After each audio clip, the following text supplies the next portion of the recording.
في واقعة نالت اهتمام ساكنة إقليم الحسيمة، وبالضبط جماعة أيت قمرة.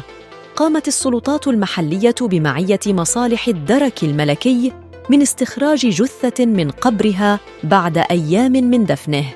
ووفق مصادر من المكان عينه، فإن استخراج جثة الرجل السبعيني يأتي من أجل إجراء أبحاث وتحاليل مخبرية أمر بها وكيل الملك بالمحكمة الابتدائية بمدينة الحسيمة في إطار الشكاية التي قدمتها أسرة الراحل حول وفاته في ظروف غامضة.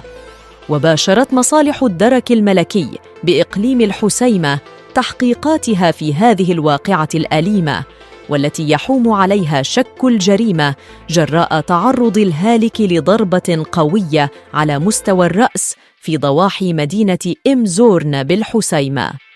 ووفق ما جاء في الشكاية، فقد دخل الهالك في شجار مع مسن آخر.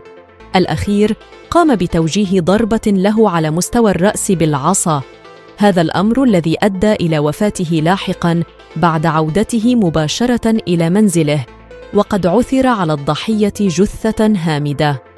وبناء على ذلك قرر وكيل الملك بإعادة استخراج الجثة ونقلها إلى الدار البيضاء من أجل إخضاعها للتشريح الطبي لتحديد مسؤولية الشخص الذي ضربه وتوضيح ملابسات الواقعة بشكل أكبر. هذا وتأتي هذه الخطوة في سياق الجهود المبذولة من طرف السلطات الأمنية للكشف عن الحقيقة وتقديم العدالة للضحية وأسرته. لا تنسوا الإعجاب بالفيديو والاشتراك بالقناة.